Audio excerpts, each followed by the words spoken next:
We will now develop a technique for measuring the area obtained by revolving this curve about an axis. If you revolve this curve about an axis, you generate an area. And how do you obtain the area of such revolution? Well, let's consider a curve PQ drawn here, just like in the earlier case, from x equal to A to x equal to B. Well, the length of that curve is from P to Q. Now, if this curve is revolved about the x-axis, can you visualize the shape of the surface generated? Now, if this curve is revolved about the x-axis, it is going to generate a beautiful surface. Can you visualize what that surface look like? Well, if you want to visualize, what we can do is we can take a point on the curve. If you take a point on the curve and revolve it about the x-axis, what you will generate is a circle. Is that right? That's right. So any point on this curve, if you revolve it about the x-axis, it will generate a circle. That means infinite number of points on the curve, when revolved about the x-axis, will generate infinite number of circles. And the surface that is generated by the curve is actually defined by these infinite number of circles. Each point on the curve revolves about the x-axis, generating a circle. Can you visualize that in your mind? If I have a curve like this, and if I want to revolve it about the x-axis, now that is the x-axis, I take a point on the curve and revolve it about the x-axis, it will generate a circle. Any point on the curve revolved about the x-axis will generate a circle. That means the whole surface generated by revolving this curve is actually defined by these infinite number of circles. I hope you understand that visualization. Alright, now that means if you can reflect the PQ on the x-axis, you will get this. Is that right? Alright, I hope you can see that. Now, if you take the point Q and revolve it about the x-axis, this is the circle you generate. Now, another point revolved about the x-axis, you generate that circle. At another point revolved about the x-axis, you generate at another circle. And so on. You can actually take infinite number of points and revolve them about the x-axis, generating circles. That means these circles are actually generating that whole surface. Can you visualize what the whole surface look like? Now, what is the radius of each of this circle? What is the radius of, let's say, this third circle. What is the radius? The radius is that distance. And that distance is the distance of the curve from the x-axis.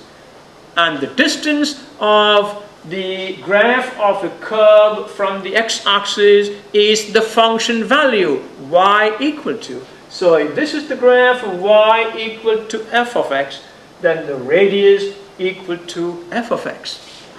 That's right. So each of these radii actually give you the function value. If this is the graph of y equal to x squared, then each of these radii will be y equal to x squared. In other words, this will be x squared, this will be x squared, this will be x squared. Of course, each of these will be different because each x value is different. Now, tell me, what is the shape of the surface generated when the graph of y equal to x squared is revolved about the y-axis. Now, I have the graph of y equal to x squared in here, and if you revolve it about the x-axis, how does the shape generated look like? Can you visualize? Now this x-axis, this y-axis shifting slightly up is not an error. I did that deliberately so that I can now draw these circles that generate the surface that is generated when y equal to x squared is revolved about the y-axis. So this is the graph of y equal to x squared. If you take points on this graph and revolve it about the y-axis, you will generate infinite number of circles. And how will the total surface look like? Now, have you got any idea? Now look at this beautiful picture that will be generated by doing so. Each point revolved about the x-axis generate these circles. So each of these circles actually define the surface that is created as a result of revolving that arc. So that beautiful surface is generated by revolving the graph of y equal to x squared about the y-axis. Now watch the circles that are generated by revolving each point. Now here only some circles are shown. There are actually infinite number of circles that will generate this beautiful surface. Okay, now what is the radius of each circle? What is the radius of each circle? In the diagram above here, the radius of each circle is f of x, y equal to f of x.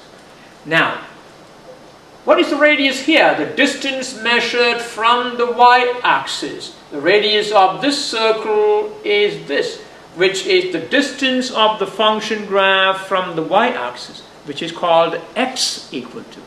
Is that right? That means you need to write the function as a function of y. Y equal to x squared is the same as x equal to square root of y. So the radius of each of the circle is x equal to square root of y. Again, let's go to the upper diagram. In the upper diagram, the radius of each of the circle is y equal to x squared. The radius of each of the circles in the lower diagram is x equal to square root of y.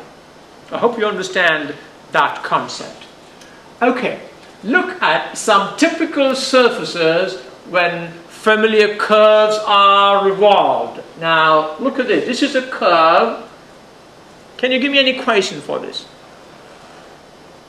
Well, this can be something like y equal to, see, y equal to negative x is this, negative x plus something, negative x plus 2, negative x plus 3 will give you that line. If you revolve that line about the y-axis, look at the beautiful cone that is generated. If you take each point on this and revolve it about the y-axis, you generate these circles. And you can see all these circles finally generate that surface. And look at this. You have a semicircle, and what happens when this is revolved about the y-axis? Now visualize this in your mind. Take points on the curve and revolve to generate these circles. And look at that beautiful solid generated. And when you have a different kind of, well, this is bulging more towards the right. Now this is more flat, and look at the shape of the solid. And this is called a conical frustum, and that is generated by revolving this line about the y-axis. That leaves that hole at the top.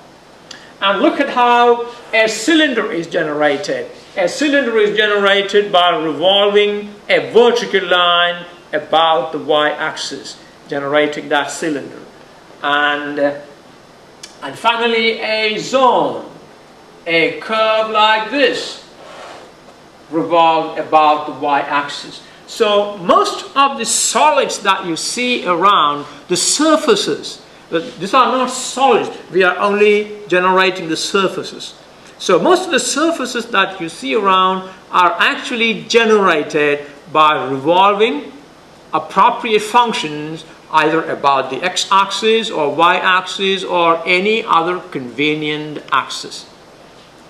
Alright, look at another one. Now, I want you to watch how that surface is generated. Now, and these are the various circles.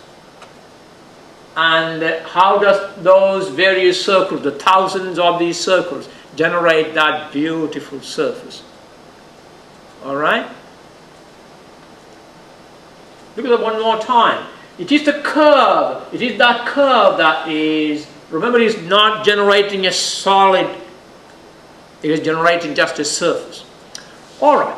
Now how about this? That's again generating a surface. Now tell me, how is this surface generated?